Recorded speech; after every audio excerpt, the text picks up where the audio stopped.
하는 게 필요합니다. 저는 이제 어떻게 했냐면, 예를 들면은 조세법률주의를 정리한다. 그러면 과세요건 법정주의가 있어야 되는데 거기 두 가지의 문제점이 있었죠.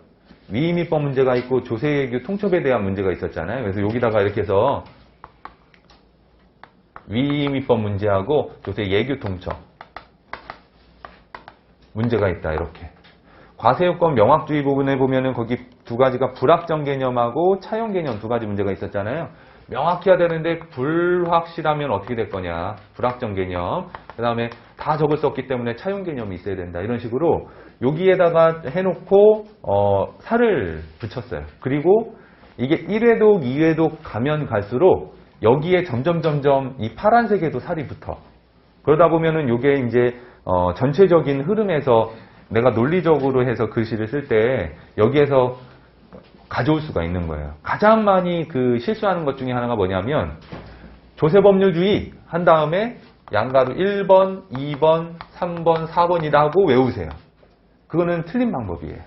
그렇게 외우지 말고 각각의 양가로 1, 2, 3, 4를 어떠한 상황에서 뭐 1, 3을 가져올 수도 있고 2, 4를 가져올 수도 있고 이런 식으로 케이스 바이 케이스에 따라서 가져올 수 있어야 되는데 그걸 못 가져오는 거예요. 예를 들면 엄격 해석의 원칙이라고 하는 이 원칙은 굉장히 판결문을 읽다 보면은 이거는 거의 약방에 그냥 감초처럼 계속 들어가요. 이런 것들은. 그러니까 이런 것들이 꼭 여기에도 들어가지만 다른 데도 충분히 들어갈 수 있거든요. 그러니까 이런 거를 염두에 두고서 세법학 공부를 하셔야지 되지. 안 그러면 시행착오 겪다가 그냥 끝납니다. 동차는 거의 물 건너가요. 그러니까 공부하실 때 그럴 수 있겠구나. 그러면 공부하는데 좀 도움을 받으시고, 또 하나는 뭐냐면 제가 세법학 2를 하지 않으니까 좀 미리 좀 이야기를 비슷한 개념인데, 예를 들면 우리가 전단계 세액공제법은 납부세액이 요게 공급 과세표준이라고 할까요? 과세표준에다 곱하기 10%를 곱하고 여기서 매입세액을 차감하는 게 이게 전단계 세액공제법이잖아요. 모르시는 분은 없을 건데 여기다가도 살을 붙이는 거예요. 다 비슷한 거예요. 요게 0%면 영세율. 영세율하고 좀 비교되는 게 면세. 그죠?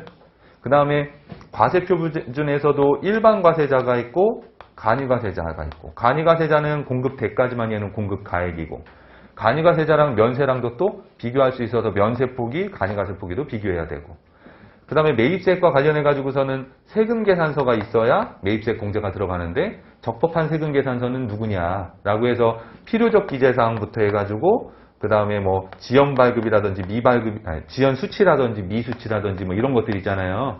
이런 것들을 어느 정도를 좀 생각을 해놓고, 여기다가도 또 세액공제가 있고, 납부세액에서 뭐 전자신고 세액공제 등의 세액공제 있고, 이런 식으로 여기에다가 좀 어느 정도 이렇게, 저는 그랬어요. A4지 큰 데에다가 이렇게 식 하나 하얀색 적어놓고 그냥 내가 생각나는 거를 쭉 생각하면서 그냥 노란색으로 한번 적어본 거야.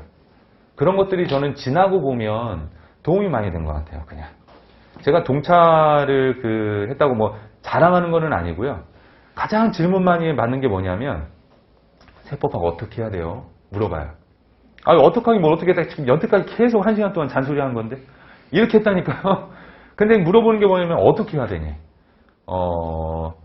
물론 이러한 방법들이 하나의 예인 거지 정답은 아닙니다. 그 방법을 빨리 각각이 찾느냐가 누가 빨리 찾느냐가 문제가 되겠지만, 변하지 않는 건 세법학은 큰 테두리 안에서 봐야 돼요.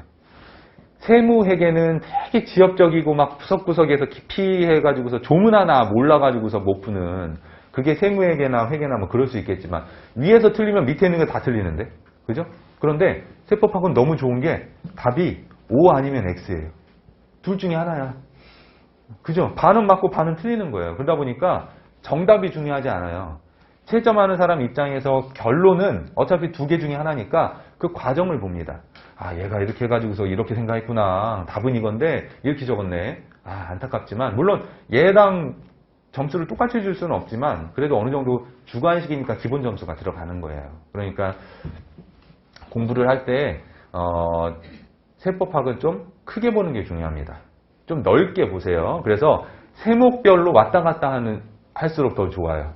여기에서 규정된 것들이 저쪽 조특법이든 상증세든 부가세든 다른 데에 가 있는 건데 그쪽으로 또 갔다가 다시 오고 또 갔다가 다시 오고 이런 식으로 조금 넓은 형태로 공부를 하시는데 저 같은 경우에는 그냥 어느 정도 공부가 됐을 때는 A4지에다가 딱 그냥 빈 채로 놓고 내가 알고 있는 거를 제목만이라도 이렇게 적었어요. 그러면 나중에 체계 잡으시는 데는 좀 굉장히 좀 좋습니다. 그래서 이제 요거 가지고서 공부 방법에 대해서 좀 설명을 해드렸고요.